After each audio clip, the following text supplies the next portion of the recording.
Should I go up? Yeah. Go right up there. All right. All right, sure. So this chart, in many ways, is an accumulation of really years of work. Almost all supported by ICANN.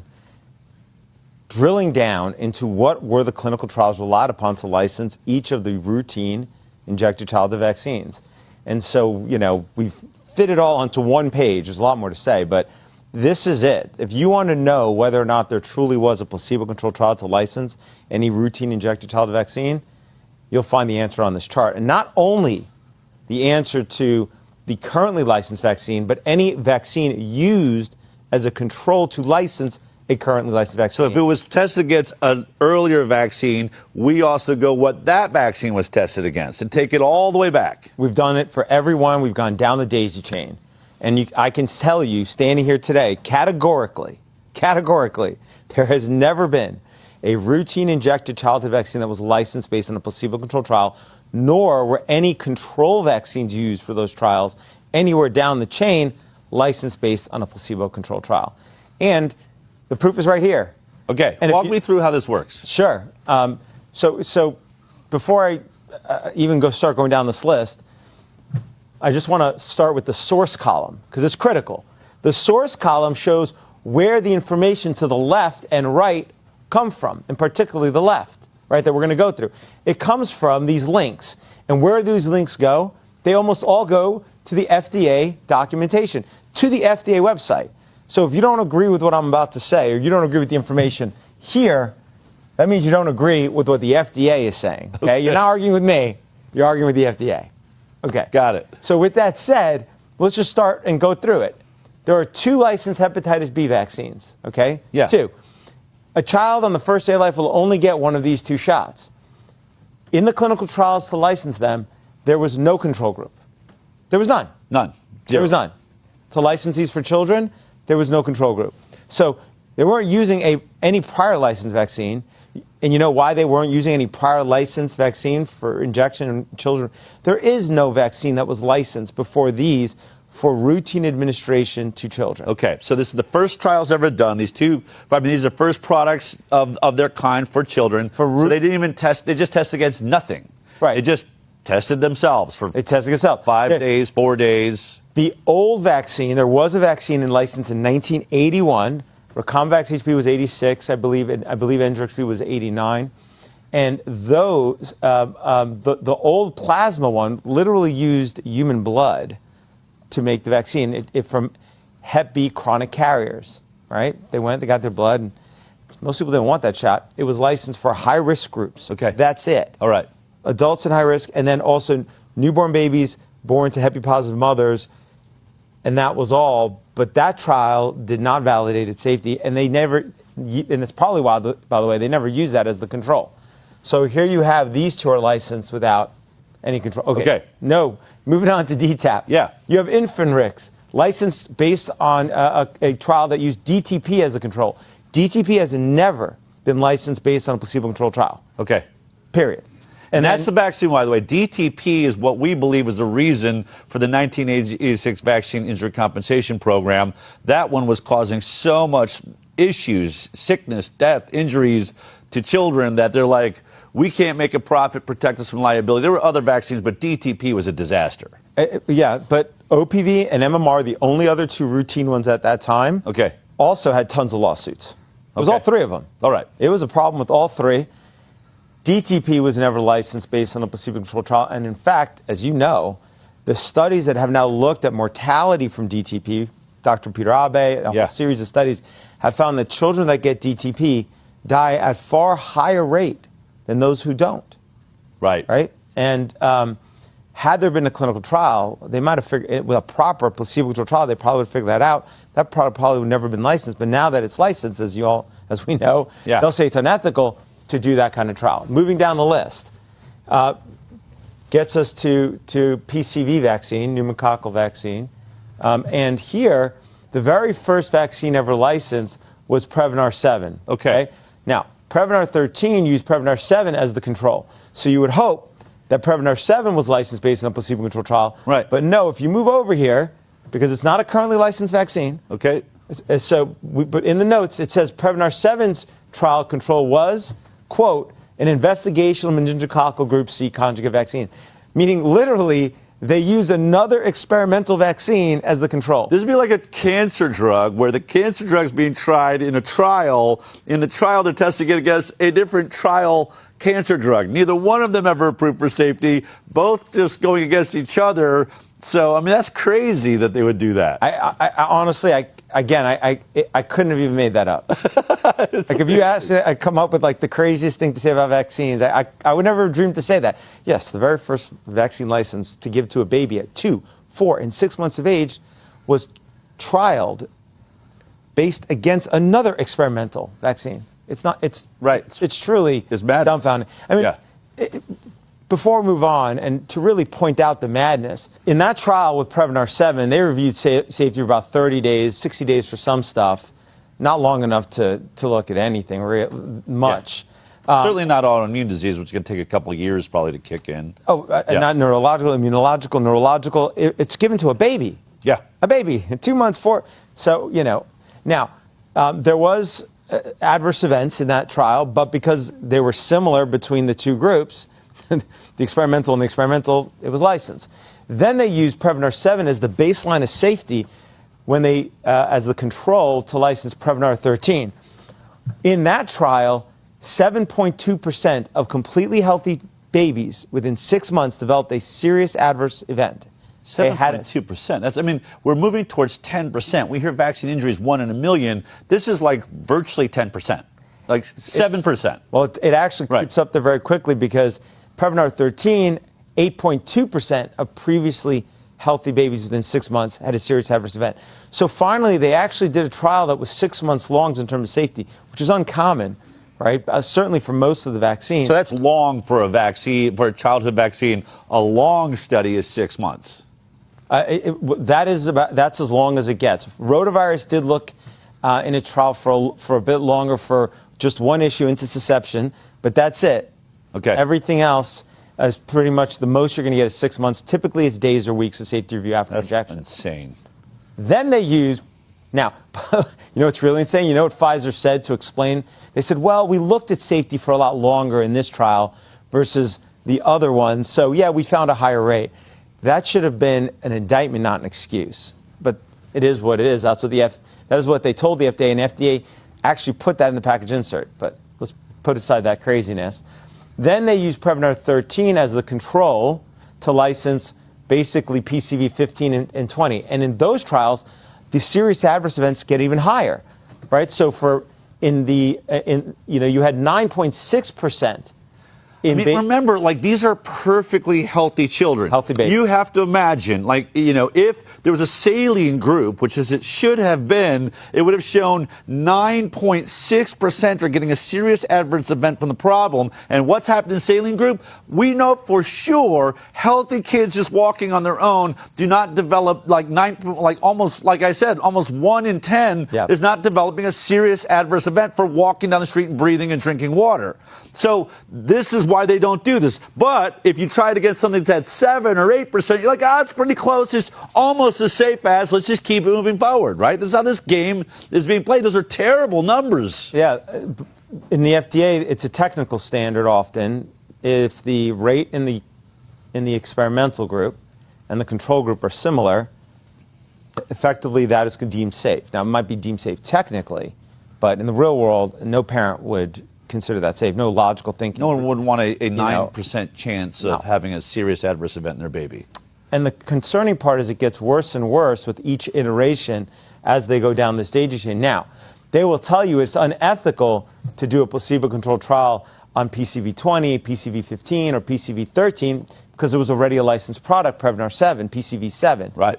But as we know, that never established the actual baseline for safety. So they're literally raising, each product is getting a little more dangerous, but because it's staying close and the new one's just slightly more dangerous than the last, we've been creeping up the side effects and then just saying, hey, it'd be unethical to show you how bad this thing's doing against the saline placebo. Let's read that exact language. So here is the language from the FDA documentation.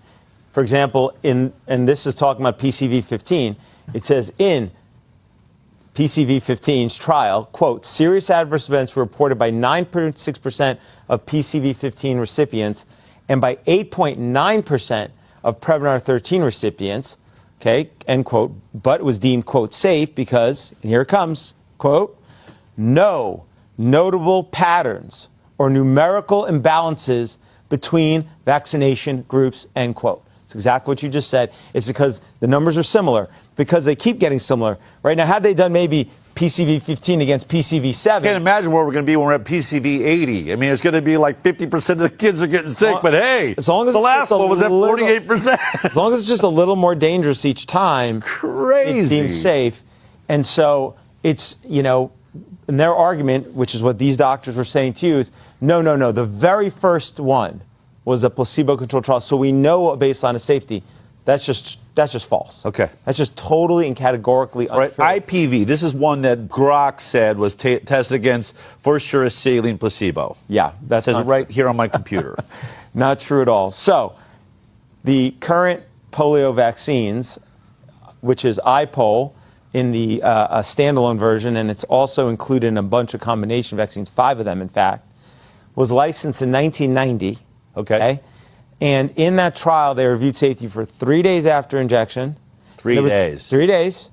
And there was no control group. Now, this is not the polio vaccine of Jonas Salk or Alfred Sabin. Okay. This is a new polio vaccine with a new technology, revolutionary at its time, because what they needed to do, instead of taking literally taking a kidney out of a monkey and with the cells still being alive and having to grow and culture on that live monkey kidney cells, they took those monkey kidney cells and they modified them to make them immortal, meaning they would just replicate forever. Essentially cancer, they call them vero cells. Cancer, right? Like this kind of basically like cancerous, okay, right? Because they'll replicate forever. It's just a very different technology, and the formulation also had a lot of completely other differences and changes, which is why, by the way, in my view, no doubt, that's why they didn't use any other old vaccine as the control. So they did, even though this says the original IPV was tested, the Salk vaccine was tested against the saline placebo, they didn't test the new iPol against that Salk vaccine, so that argument doesn't even work. So the argument doesn't even work. They test against nothing. Test against nothing. Okay. So the argument isn't that they use, the initial one was a placebo-controlled trial, they use a saline injection, and then we use that as the baseline of safety. Right. They just use no control. Okay. So you can't. They're not even lined up, but did that original Salk vaccine, because a lot of people, since it's irrelevant, but I'll still hear, but the Salk vaccine was a saline placebo, which we now know is pointless because it never was even in this chart to be tested against. But did the Salk vaccine have a saline placebo? No. Really? No, and I had this exchange with Dr. Paul Offit on Substack, first on Twitter, then on Substack, and apparently he's never really looked at the initial, the clinical trial report, which I have a copy of. It's a book. And it describes exactly what those in the control group, the quote-unquote, received. It was an injection that was not saline, that was not inert, which is what a placebo is. It's something inert. Right. Okay? Has no effect on the human body, right? That's the CDC, that's the definition. Instead, it was an injection that included formalin, it included antibiotics, it included red number 80 or 40. Dye. It included a whole host of ingredients. Okay. The fact that antibiotics alone renders it not inert. The fact that it included other ingredients, not inert, had culture mediums in it. That's not an inert injection. Okay. That is not a placebo, according to any definition of placebo. So Grok is wrong. It's wrong about IPV, and it's wrong because we never tested the newer vaccine against that old one. So Grok is wrong. We just beat Grok there. All right, go ahead. Let's go to Hib. Okay, so, all right, going to Hib. You can see right here what the controls were. The controls for Hib, again, were other vaccines, but none of these vaccines were licensed based on a placebo-controlled trial. Hep B, we just looked at the 2 Hep B vaccines. Right. Okay, so we know that's not licensed based on placebo-controlled trial. Hib titer and certain other vaccines, and we address it, are not licensed. None of those were licensed based on a placebo-controlled trial. And lyophilized Pedvax Hib, in fact, I don't believe was ever licensed. I forget whether licensed based on a placebo-controlled trial. So none of these were again, testing all against vaccines that they themselves never saw a placebo trial. Again, none. Okay. That brings us to rotavirus. Rotavirus, this again, they're saying in here, the original rotavirus saw a saline placebo. So Grok is claiming rotavirus for They're sure. claiming saline. Yeah. This gets the closest to to something inert. It's the closest because unlike all these other ones, this is not injected. This is given orally. Okay. So it's a little different. It's the normal route you would normally get infected on your mucosal surfaces, not deep in your muscle tissue. And so here, you would think it would have been very easy to just put drops of water in these kids' mouths instead of... Sure.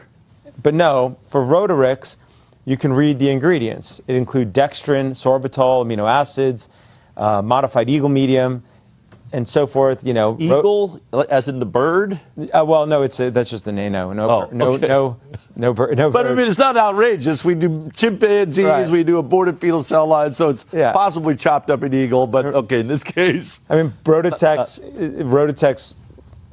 control. It's not a placebo. Included. I mean, this is outrageous, really, because you're exactly right. I mean, why go through the process of mixing all these ingredients when a drop of water would have done the job just fine? Here you go. Here's your placebo. You don't know what you just got. So what's with whipping up a witch's brew for no reason? Well, I mean, I would say the reason is that if you're trying to get a product licensed, you want to do everything you can to assure that your experimental group and your control group will have a similar safety profile as possible. So, but when Grok is saying that saline, is there saline in the base of that? Is it all being mixed in a saline? How is Grok getting that so wrong? It's believing the sources it's reading, which are just false. Okay. I mean, it's like CNN's articles with Dr. Jake Scott. Oh, there's hundreds of placebo 600 something placebo trials. That's what they're doing. They're relying upon these supposed authoritative sources, which is always hysterical because the only source they need to look at is the FDA website. The FDA website, which is what this does. Instead of doing that, CNN, right. We don't trust the FDA. New York Times. We went beyond it and got a better source. Right. They don't go to the primary sources. That doesn't fit our narrative. We're just going to go and crowdsource stuff or rely on what somebody parrots and says. Okay, COVID-19, I do happen to know, had a short time period with the saline placebo because we basically brought a citizen's petition against the FDA. ICANN did. You helped us do that. Yeah. So, but it's not a routine vaccine anymore. Okay. So it doesn't count. So it doesn't count. And there's questions that right now whether the product that's out there is the same one that was tested. Is that also a question too? Yeah. Well, obviously the original formulation that was in the trial is not the current formulation. And they did vaccinate the placebo group. As far as we can see from all the documentation, they finally did use a saline injection, right? But by the way, which belies any claim you can't. Right. Right? Yeah. Because here, they could do it. Right, they did it. They did it. Okay, they finally did it. Yeah. And then they vaccinated everybody. Once it was given emergency use authorization, not license, they basically vaccinated everybody that got out of placebo. They called it crossing over. To remove any long-term study that was ever going to be possible, which would really come in handy right about now with turbo cancers on the rise, blood clots, strokes, swelling of the heart. But, that's all anecdotal because we erased our placebo group. But we've talked about that. Flu. So flu, there's not a single flu vaccine that was licensed, that injected flu vaccine, that was licensed for children based on a placebo-controlled trial. Okay. It's just, and anybody who wants to wade through them can do that. Okay. MMR. It says, again, this is another one that Grok claims the original MMR says the original measles vaccine in the 1960s used saline placebos in pediatric trials. Yeah, well, that's just not true. Okay. And we know it because that link right there is to the original clinical trial reports relied upon to license MMR2, the current MMR vaccine, in 1978. So we have the reports from the FDA. We FOIA'd them on behalf of ICANN. The FDA eventually gave it to us, always, a fight. Yep. And when you read those reports, you know what the control group was? What? There wasn't one. No control. No control. Again. No control. They could have used maybe the MMR1 as the control. We also have the clinical trial reports for that one. That one's also troubling. Okay. But they didn't. MMR2 is not licensed based on doing it as a non-inferiority trial or anything So again, the one we're currently using never tested against the old one. Therefore, it didn't even use this trick that they're saying exists or this ethical issue. It just said all on its own. We don't need a placebo. But they just didn't do it. And you know, they really, I mean, they certainly should have, because it's quite a different product. I mean, unlike MMR1, every single vial of MMR2 literally contains, as we've talked about, billions of pieces of human DNA from the cultured cell line of aborted fetus. You should test that. Yeah. Properly. Yeah. And you know, the original one didn't? The original one wasn't grown on aborted fetal DNA? No. So they're able to make the MMR without aborted fetal proteins. They did, but they said it didn't work so well. So they changed the formulation. Okay. So, which happens to be at the heart of a lot of the work you do when people have a religious exemption. They have an exemption, they want an exemption saying it goes against my religious belief to chop up an aborted baby and inject the proteins from that baby into my own child. yeah, I mean, cultured, you know, cell components, not only the DNA, it's the cellular components from, I mean, when you grow a virus in cells, you know, you can't completely separate the substrate, what you're growing the viruses in, from those cells, and a lot of it ends up in the vial. Wow.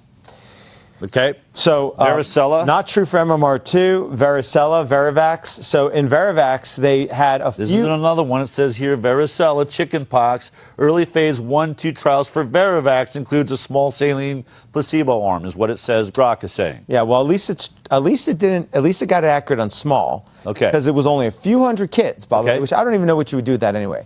So even if they had a placebo control, it was useless for determining safety with a few hundred kids. And we got all these trials from the FDA, like 11,000 pages. They're all on ICANN's website, right? And we have a whole analysis of why that product should never have been licensed based on that data. With that said, those few hundred kids, now the package insert does use the word placebo. Okay. So it's misleading because it wasn't inert. Because when you go to the underlying documentation, which we have cited over here, right? Submaterials, which also goes to the FDA website, it's clear that that was an injection that included 45 milligrams of neomycin, which is an antibiotic per milliliter. That's not inert. Injecting neomycin can have serious events when given topically on the skin, let alone injected deep into muscle tissue or into the body. Like, why would you do that? What are you gaining? Like, I'm just going to put something we know some people have allergic reactions to. We're going to make that the placebo and call it saline. I mean, you're going out of your way to do something that makes no sense. Well, it makes a lot of sense when you understand. If you're trying to make your product look safe. If you're trying to make it look safer. Well, I guess you're trying to avoid too much of a differential in safety between the control group and the experimental group. Right. I mean, that's what it makes Let's put it this way. You're rigging the trial. This is rigging the trial.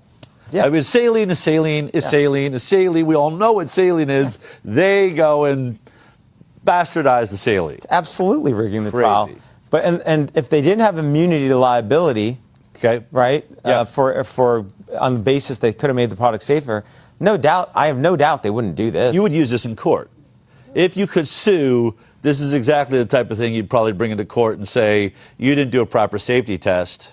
That would be Exhibit A. Yeah. And Exhibit B would be also that since they haven't determined it's safe, here's the stuff that shows it is causing these harms. And the thing is that they want to know whether or not a product would cause harm or not when they have a financial interest. So, like Pfizer's top 4 most profitable drugs, according to Money Inc. in 2019, were all licensed based on long-term placebo-controlled trials.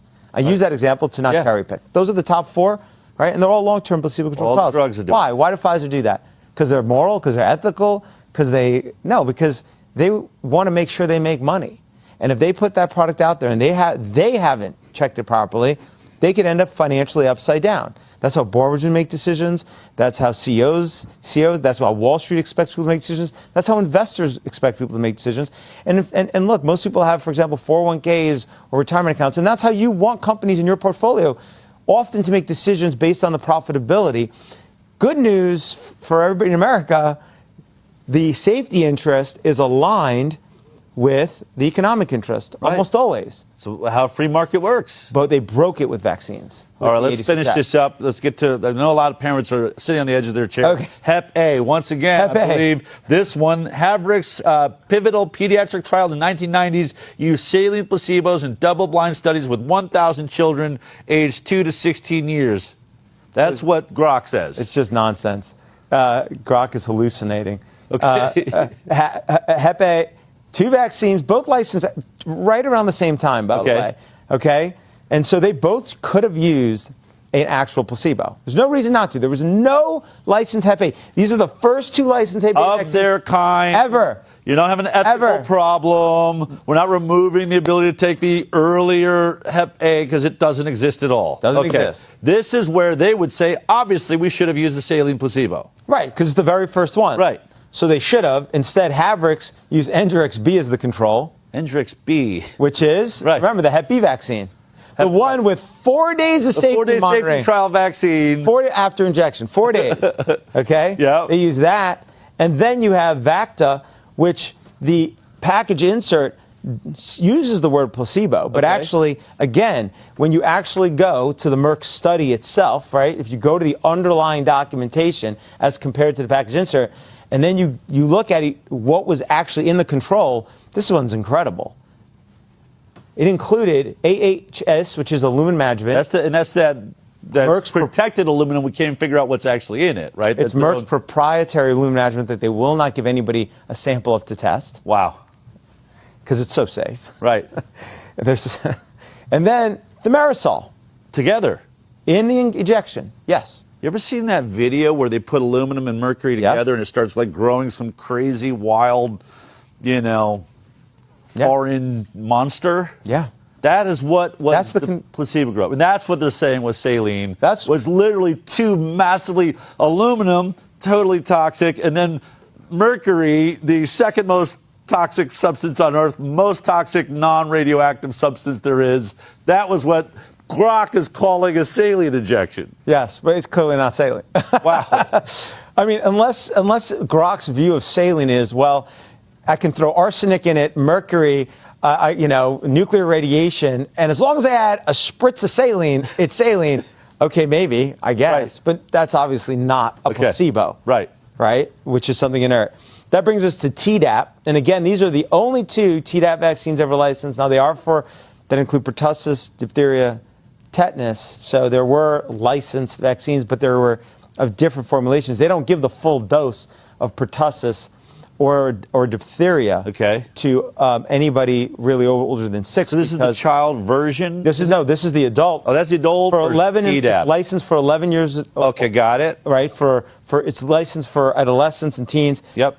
DTaP right here is licensed for 6 and under.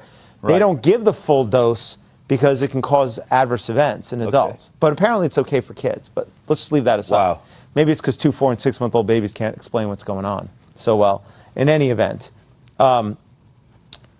they didn't. Instead, they used, for both of these, actually used Decavac, which is a vaccine that's licensed for adults as the control. Instead of using a... So they gave the kids the adult version of a product as the placebo group. That's what it appears. Wow. It's very surprising. Yeah. That brings us then... HPV, this one's in here too. Let me read what it says. Gardasil 9 phase 3 trials included saline placebo arms for adolescents aged 9 to 15 years. It says 2,200 participants, confirming non-inferiority and safety. This is what Grok just said about HPV. Yeah, it's not true. Not true. So it's true. It's not true for Gardasil 4, and it's sort of true, but not true for Gardasil 9. I'll explain why. Okay. So for Gardasil 4, the original, there were a few hundred kids out of 10,000, over 10,000, that got an injection that they labeled a placebo. They even called it a saline placebo in the package insert, but it's not. It included the entire carrier solution. Everything in that vial was in that injection, other than the antigens and the aluminum adjuvant.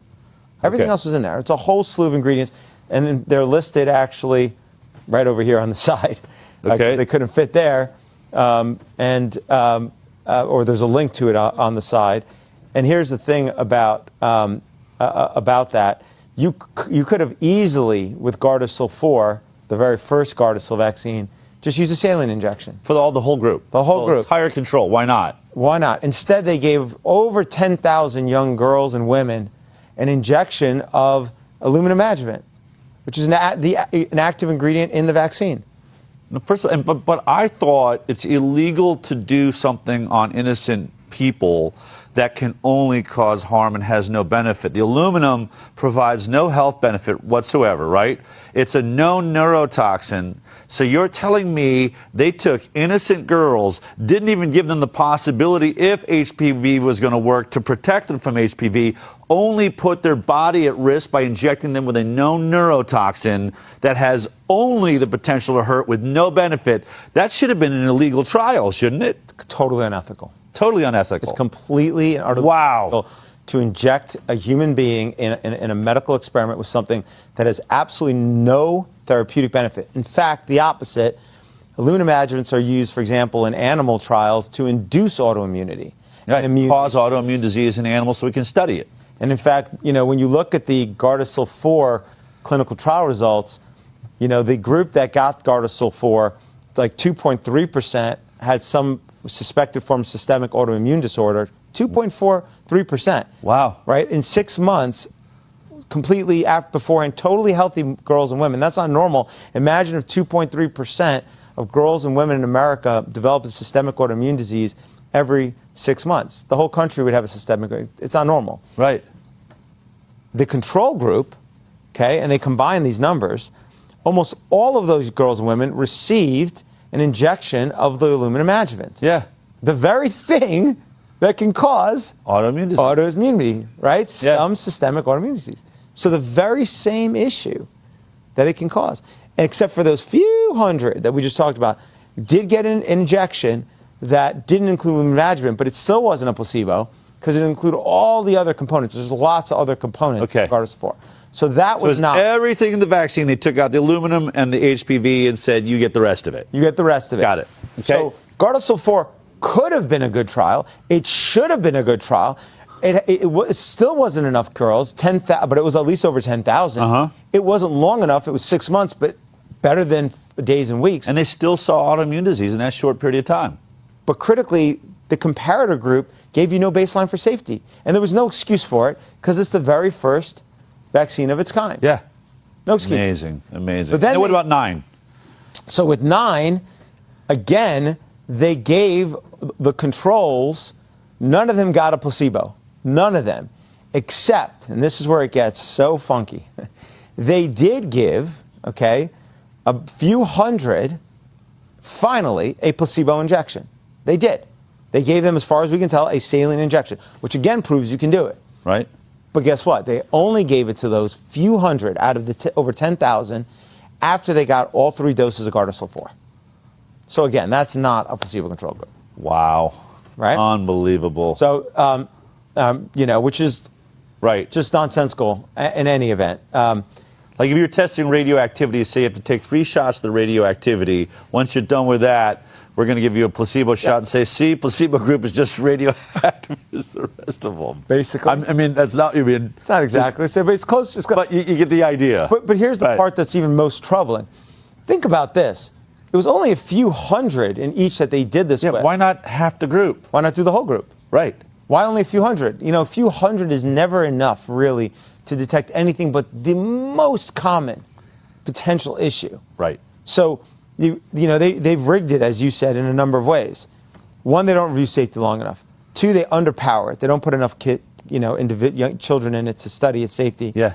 And then 3, they don't have a proper control with the baseline. I mean, it's just all 3. Wow. Meaning the control is just one of the problems. That brings us to meningococcal, ACWY, men 4. And here are the 3. Currently, it's really just 2 being used. But at the time, we got to update this. It's been so long. I mean, the truth has been out there so long. Licensure was licensed based on a trial where Menoimmune was used as the control. And Menoimmune was licensed based on no placebo-controlled trial. In fact, this is the most wild thing, right? In section 6.1 of each package insert, and this is where you want to start, the FDA regulations, the federal law requires a summary of the clinical trial relied upon to license that product. Take notes, CNN and New York Times, okay? Right. It's got to be right there. So when you go to Menno Youn's package insert, do you know what trial it describes? It describes the trial in which it was used as the control. No way. To license Menactra. It tries to reverse it. And you know what Menactra's package insert uses? Menomune. The same trial. The same trial. The same trial. So they both use their trial against each other as proof that they're both safe. The package inserts for these use the same trial in their package insert.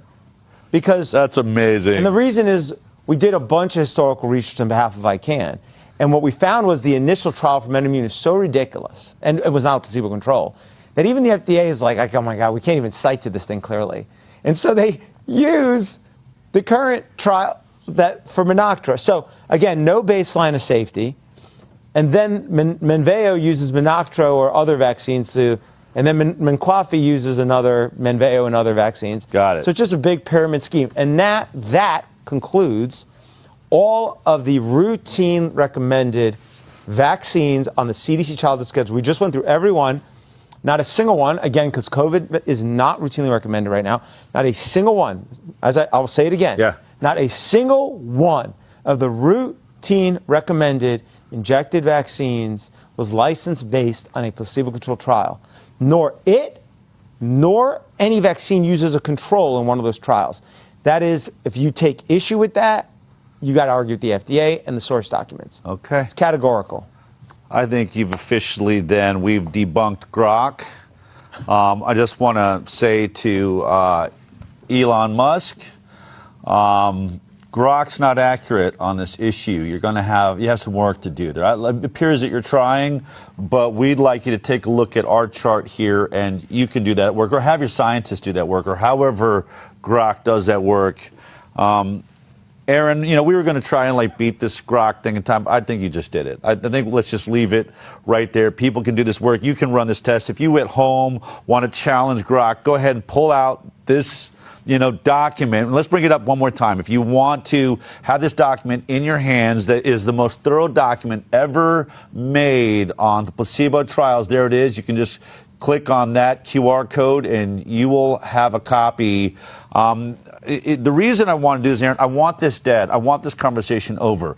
We've watched as they've bait and switched along in science. We watched during the COVID vaccine how they literally changed the definition of what a vaccine does. It no longer stops transmission because they had a product that couldn't stop transmission. So this is how they work. And I'm assuming eventually we're going to get to the place where they say we never needed to do placebo trials or saline trials because I want to get to that place. I want to deal with that battle, which I know is out there. I know this is where this is going to go, but I'm so tired of hearing doctors say in these podcasts with me or in a challenging debate, they have been done just the original version, so you just took us through it. And I'm going to send this piece of video every time they say that to me and go, here you go, here's every single vaccine. Prove this wrong or I'm not coming back on your podcast.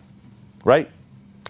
I think that's a great idea. All right. And I think that you should also ask doctors, after they look at the package insert, for example, just for these Hep B vaccines, how can they possibly ethically give this product to any child?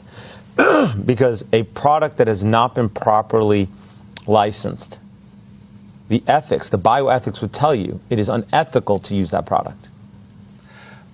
Is it possible, there's one lawsuit right now out there that's just saying the entire vaccine program has never been tested, it's never been proven to be safe. Paul Thomas is one of them.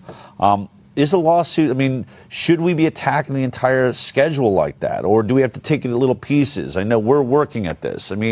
What's the future we're all staring at it. They're giving our children products that have never been tested for safety. At the least, parents should know. They should be informed. They should understand what the truth is.